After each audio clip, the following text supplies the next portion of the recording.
Are you willing to say, yes, Lord, and obey him no matter what? Because you can't say no and Lord in the same sentence. If you say no, then God is not Lord of your life and he is not sovereign. And here's where I'm going to jump into the deep end of the pool. Forgive me if I get anybody wet, but who cares? Why do I care if he knows my name and sees me and hears me if he's not going to rescue me from my situation? Seriously, if God is El Shaddai, God Almighty, where's his power in all this? Have you ever felt like that? Tell me I'm not alone. Why doesn't he deliver us from our problems? You see, it was a question that I wrestled with in my mid-30s, because up till then, God was Santa Claus. I had a happy life. I got everything I wanted. I had 2 little kids, and then I got pregnant, and I lost my baby the first trimester in a miscarriage, and speed bump. Okay, well, life happens. Now I want a baby. So I try to get pregnant, and I do. And then I have another miscarriage. Now my 2 best friends at the time are having their 3rd and 4th kid, and all of a sudden I'm trying to take matters in hand, just like Sarah, to make it a will of the flesh and make this happen.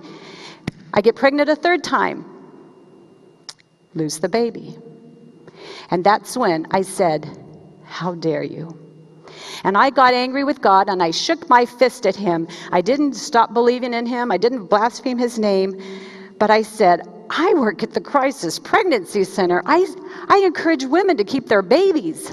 I've gone to Washington, D.C. and walked in the pro-life movement, and I can't have the desires of my heart. It's not like I'm asking for something great. I just want a baby. Yeah. Being the daughter of a king and an adopted child of God, I definitely felt entitled to what I wanted. And when he didn't, I was angry, and I said, have I lost favor in his sight by doing something wrong? Or maybe God doesn't love me as much as I thought he did. You see, my view of God's character became distorted based on my circumstances. And my unmet expectations led to disappointment in God, which made me turn my back on him for a summer. Oh, I went to church. But you know what? You can hide in the church. Need a volunteer for children's church, nursery? That's where I hid. Nobody knew.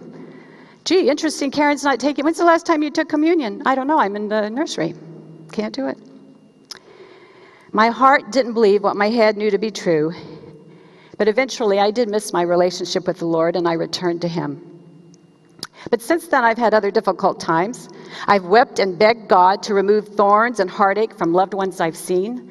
I've begged for people's salvation and never seen them come to Christ. I've claimed God's promises over people and no answer, at least not what I can see. I've claimed God's promises and not seen them come true, at least not yet. And I guess that's why I love Hagar's story and try to imagine what life looked like when she listened to El Roi, the God who sees, and submitted to the very thing she tried to escape. I wonder how I'd behave in her shoes, because we do have a choice in the way we respond to our circumstances, and that's how our view of God affects how we respond. So how did she do it when she went back? Did Hagar tremble? Did she tremble for fear when she returned to her mistress? Or did she walk upright, confident that she would see God's promises come true?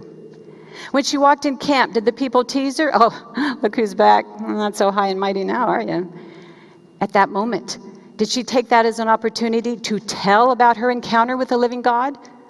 Or did she keep her testimony a secret in her heart? If she did tell them, did they believe her? Or think it was just an excuse to make her look important? Maybe her faith wavered when she came back and saw that nothing had changed. Abram didn't defend her. Sarah treated her harshly. I'm sure some of you have been there like me, right? You go to a weekend retreat or a day of encouragement, and you come home and you are on a spiritual high. I love the Lord. And you walk in the door going, I am going to read my Bible and I'm going to spend an hour in prayer. And the cat puked on the patio. And your kid wants to know where his soccer uniform is.